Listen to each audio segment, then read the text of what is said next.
I'm Beatrice Winifred Eicher, and welcome to the Afronauts podcast, a mood for the culture and the future. We provide speculative writing encouragement, resources, and entertainment. And I'm Jill too, and thanks for joining us for our first seasonal pick episode.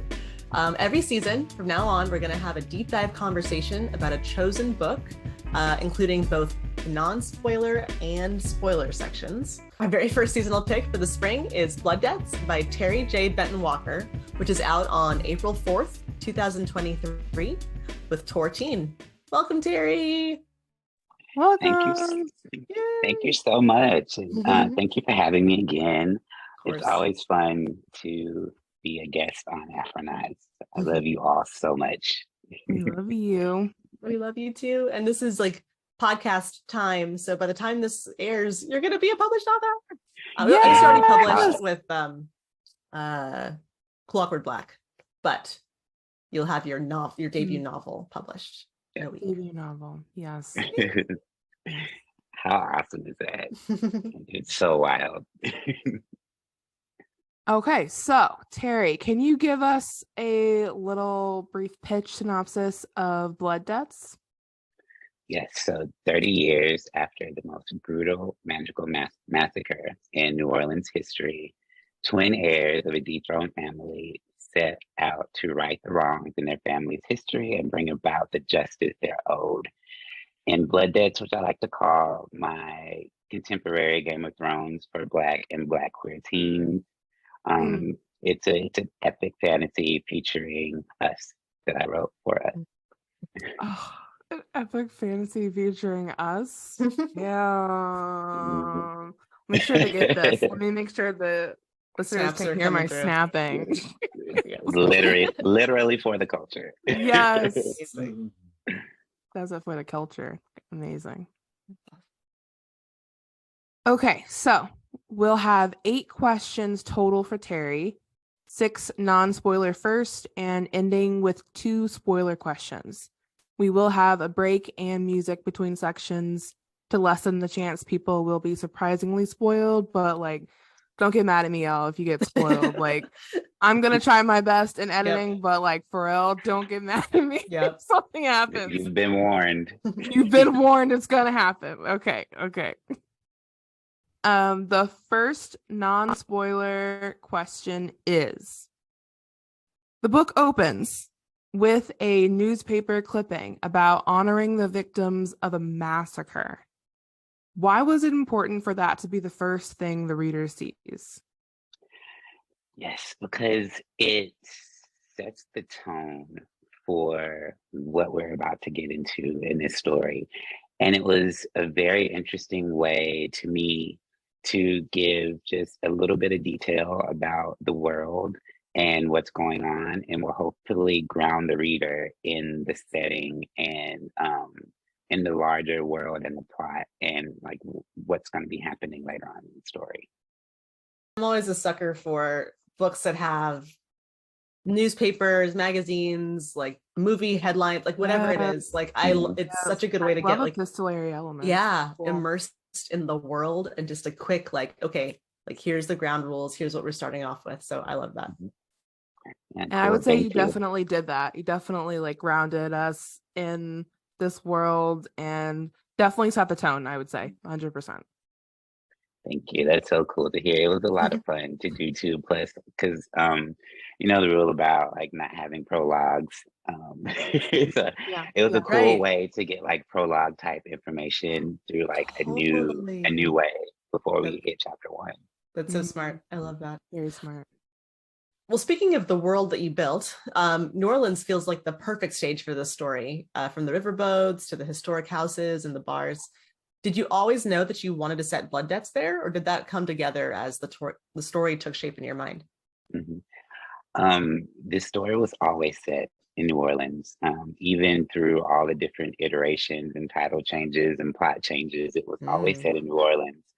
When I first came up with the concept and wrote the first draft, the magic system was voodoo. And once I signed with my agent, we completely reimagined the world and the story. Mhm. And that's when I came up with my own unique magic system that was inspired by voodoo. Mhm. Yeah. But even from the beginning, I always knew like it had to be centered in New Orleans because it feels like such a magical city, Mhm. like even in our contemporary world. Yeah. Even though I believe magic is real in real life. Same. So For sure. like you could just feel it when you're there. And so I was like, Mhm. this story has to be set there. Yep, absolutely. I love that. Yeah. So much of the richness of this book and some of my favorite parts of the story that you wrote comes from the complex backstory of the older generations. So not just Clem and Chris, but their mom, the aunts, and their grandmother and that generation too. So what came first for you in the writing, that present day mystery or the backstory of what happened before Chris and Clem even kind of entered the scene? Hmm What came first for me was the backstory. Because I knew that I wanted there to be this scandal around this massacre that happened over like a betrayal and this over a massive betrayal and how that would come out, 30 years later with the descendants of the people who were involved in the original massacre.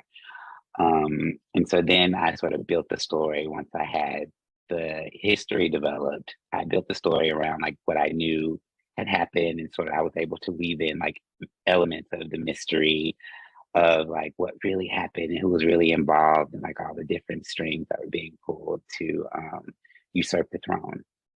And that Yeah. ends up getting us at the beginning Yeah. of Blood Dead. Yeah. And while Yeah. I was reading, I just had this image of you like that Always Sunny in Philadelphia meme where they have like the big board and like the different Mhm. like how did you keep track of all Yes. the Oh my gosh. I relationships and pictured like the that twists too. and the It came turns back. He was and like, like wait, let me during revisions explain. do Like, you yes. yeah, if you like change one thing in revisions, do you have to like follow the thread like all the way Mhm. through? Like how did you keep track of all of that? Yeah, it is like honestly, it is hard to keep track of, but I have two world building documents that I created for this book. One is a detailed timeline of like and it goes all the way back to like I think when like Lenora Savon, who's one of the villains in book one, when she was born, and like I Mm, just show like the years that they got married and people died and like the yeah. kids were born and like other significant events, and then I did that, and then I started developing the history of like these specific people, both the Savant family as well as the Depart family, Mhm. and the Vincent family.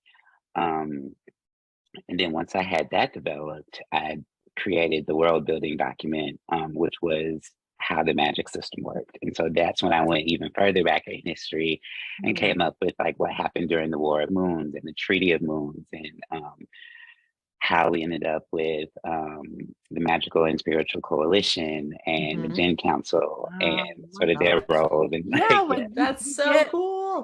when you first open the book, you get a couple of family trees, which is always helpful and also Mhm. just really badass. How do family trees always look like cool, right? They always look like They do. they It's so really do. ominous. And then like the ones that are deceased have like the line through them, and you're like, okay, like so when was that person born, and like what's that connection, and like how much older was this person than that person? Oh, it's so Yeah, good. I always look at Mhm. like how old the women were because Yeah. I'm always interested how they were like Mhm. when all of that happened. So Mhm. That's so cool. Yeah, you'll find out some interesting things in that family tree, in those family trees. So, It tells you a lot. I mean, like the Duparts, and this isn't hmm a spoiler, but like the sisters are all like a year apart, right? And so like you like imply what that, might mean for like the relationship that like the grandma and grandpa had. And it's just like, oh, like this hmm family. Like you can read so much into it. yeah, Yeah, you can read a lot into I family love trees. it. So cool. yeah, if Well, only they speaking, all oh, got go ahead. along. I was Yeah, gonna say, if exactly. only they Yeah, all got along. yeah, exactly. If only they didn't, yeah, If grate each only. other's nerves so much. Yeah, exactly. That's great. Well, speaking of which, I think my follow-up question to that is there any chance that we'll ever get a Blood Debts prequel? That's a very good question, and I have been Mhm. thinking about this a lot as I'm working on the sequel. And there is a character that I wrote about in the sequel that you will meet, and his name is Casper Moses. and he was a very famous djinn during the War of the Moons. And like that, we learn a lot more in book Mm. two Mm-hmm. about like what specifically went down in the War of Moons and sort of like how that's affecting what's going on like in present day. Mm-hmm. And just like his story, when I was like putting like the little tidbits that I did put in book two, it was just so interesting. So I really could see myself like writing something around that time period to show like in detail what happened. Yeah. Wow. Casper Moses, you said? Mm-hmm. What a name. Yeah, right. What a name. The bold name. I love that. Well, I'll be crossing the my name fingers. That's bold. I would love to see, like historical, New Orleans, some good history there. That's so cool. Yeah. Okay, next question's mine.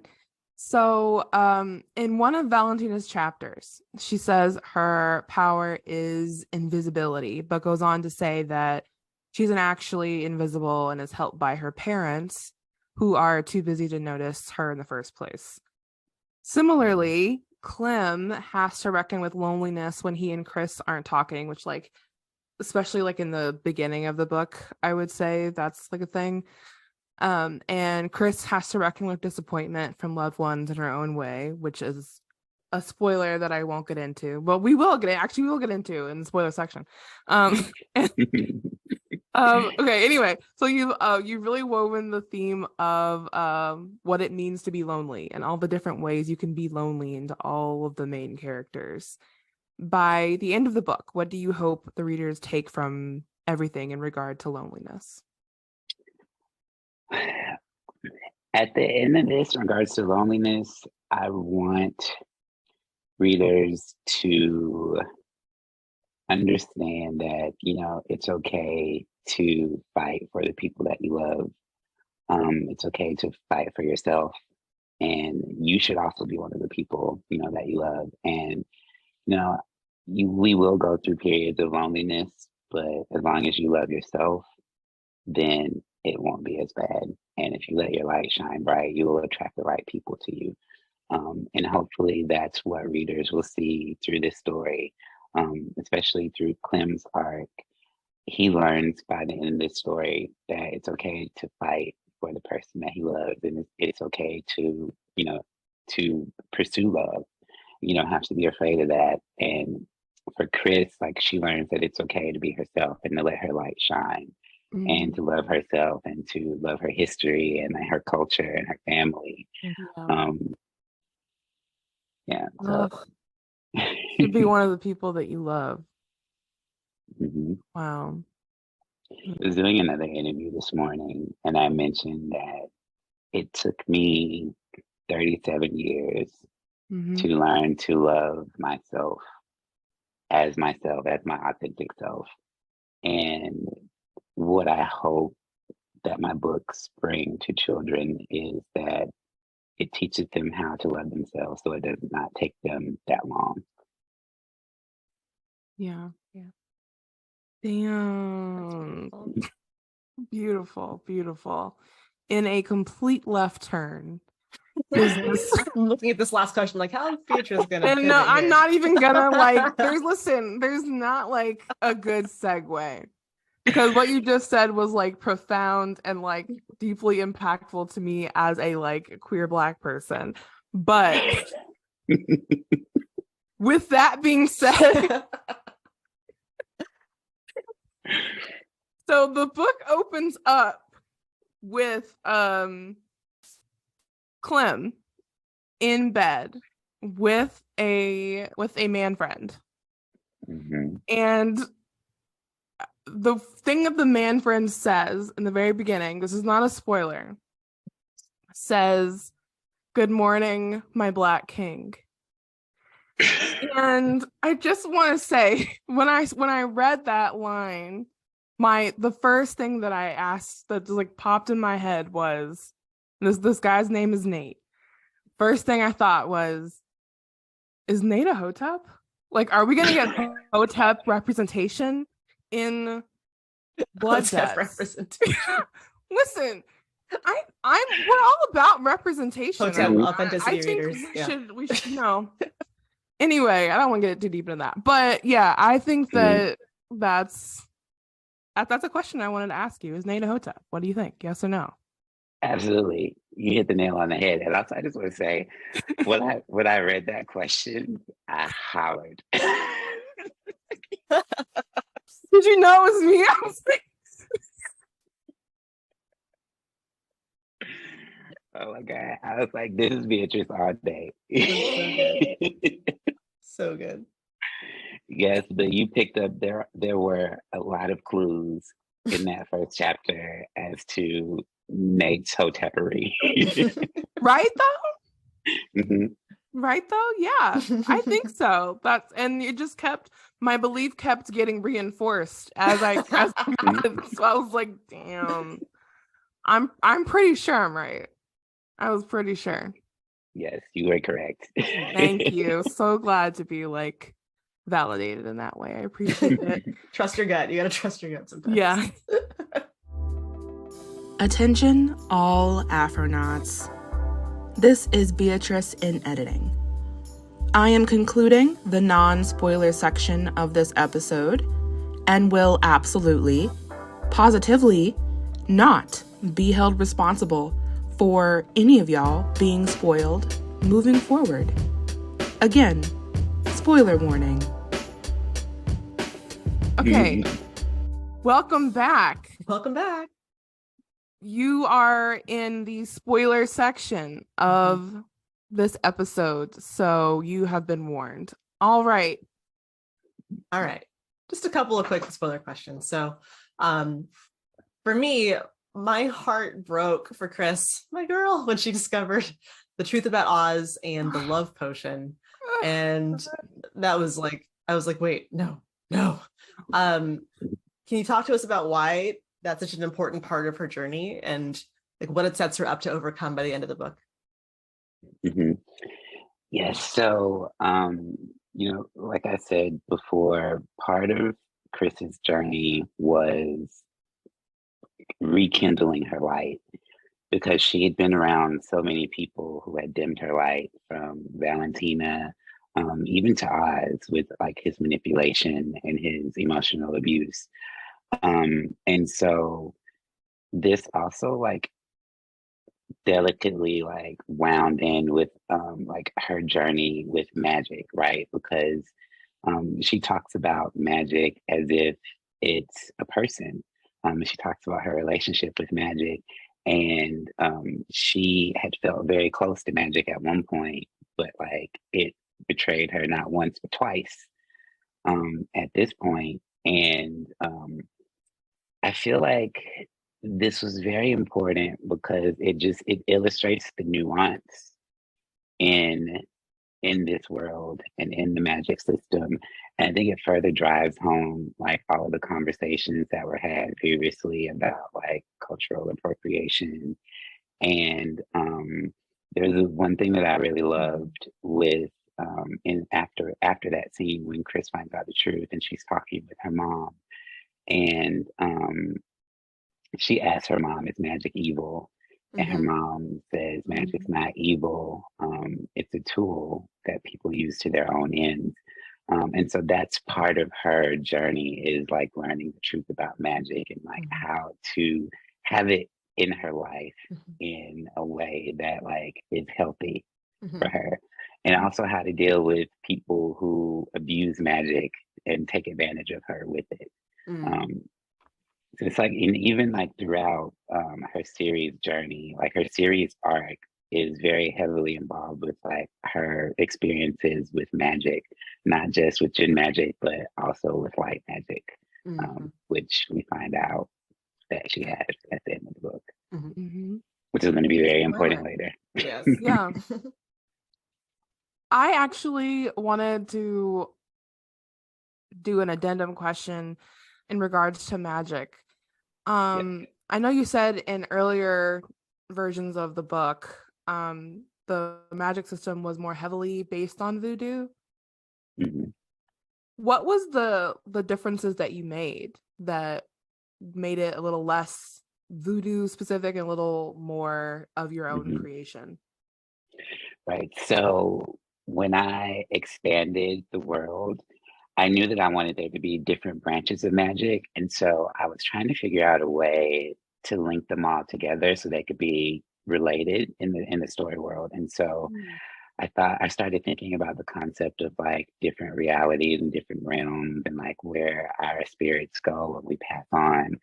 Then I developed the concept of the never realm, which is like hell in this story world, and then the spiritual realm, which is akin to heaven, and then the Kalunga, which is akin to purgatory. And so the way that we connect energies between the realms is through celestial bodies. And so that's how the sun and the moon became the conduits for these three branches of magic in this story world. Um, and so when it came to like what I changed in regards to voodoo, um, I took a lot of influence from the Iwa. I took a lot of influence from there because I did a lot of research into like the gods and the spells and the histories, which was also interesting. And so I took that and used it as an inspiration or influence to come up with the different spells that the kids use in this book. And which was interesting because when I was writing it, I was doing a lot of work in coffee shops. And I have voodoo spell books. And I would be at the coffee shop with my voodoo spell book and You're people like, would be looking at me. Yeah, I love that. I love that. Um, Oh my gosh. Cause I when I saw one of them was like a luck oil, and Mhm. I can't remember if you had Florida water or something similar Yes. to that here. Okay, yeah. mhm. And so I was like, yeah, so this is like obviously like those are things that like I'm like aware of in relation to voodoo. So it was like really cool to see like those kind of things bleeding through. It was really fun. Yes. It is. Plus, like I love that. Like I subscribe to all of that. Like I have my crystals. I believe in energies, and like like so in tune with all of that. Like I believe in divination. I get readings. I love. I have a tarot deck. I have not done anything with it because I've been so busy.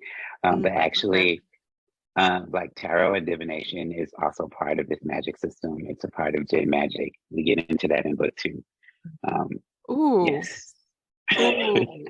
That's exciting. I love tarot. I Yeah, have me 2 too. tarot decks right here in front of me that I use every day. Anyway, okay. So, next spoiler question. When I read the sentence, bring me her head, I was just like, damn. Damn. Miss ma'am. Absolutely. I loved every second of that scene. It was amazing. Thank you. Like, yeah. Why was it important that Lenora and Felix die in such violent ways? You know, when I wrote when I wrote this book, I was very angry. You can't tell. No. What? I wouldn't Um, have guessed that was an emotion that you had.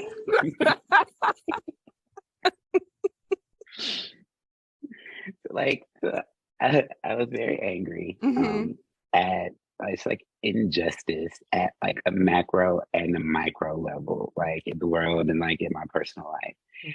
And it's like whenever stuff goes on, everybody just expects you to just say, "Oh, it's okay," or like turn the other cheek, or like be the bigger person. Yeah. And like I just sometimes I get so frustrated when we get to the end of a fantasy story and like the hero has the villain cornered and it's like, I want to be the bigger person and let you live. And you're like, after all the shit this person has done. Yeah. That's real. No. That's No, real. like Yeah. you killed my grandma. Like Right. Right. I'm sorry. Yes. And like yes, and so also it's I wanted to this what I want to do with this series is also discuss like themes of the cycle of violence. Um, and not only did they kill Lenora and Felix, but the way they killed them was very violent. And the bring me her head line was there for a reason that has to do with some of the plot for book 2. Ooh. Doubly 'cause- spoilered. Mhm. Love it. Mhm. Yeah, not having a head in death is not good. Mm. Oh, wait. I didn't know that's where we were going. Okay. Interesting. Interesting. Okay. What's your tentative release date for book 2? So I'm thinking it'll be April, around the same time in Next year. April, Okay. 2024. Okay. I will say book 2 is wild. Book 2 is I was I was gonna say, wild. book 1 was wild. Book so- 1 was What wild. does wild What mean you to you? Like I will say, like first of all, book 2 is longer. Okay. Okay. The last 25% is just completely unhinged. Like, Ah! Okay, when I can was- you give us a ballpark of the page count for our listeners? It's about, I would say about 600. Okay. Wow. Okay. She's Damn. thick. Yeah, Got she's it. thick. She's thick. She's juicy. All the best things are. Hmm. Yeah, and I can't wait. If you Wow. love book 1, you're Amazing. going to love book 2. Like the whole last 25% is just chaotic. Wow. Yes. Wow. Awesome. Thank you so much for joining us, Terry. And thank you to Tortine for the arcs. We really enjoyed them and loved the chance to read this early so we could chat with Terry in Yes, detail. thank you. Yeah. Send me other arcs towards Yes, Tortine, if you're listening, holla more at of me. These are great. We love Listen, these. afronautspodcast@gmail.com. Hit us up.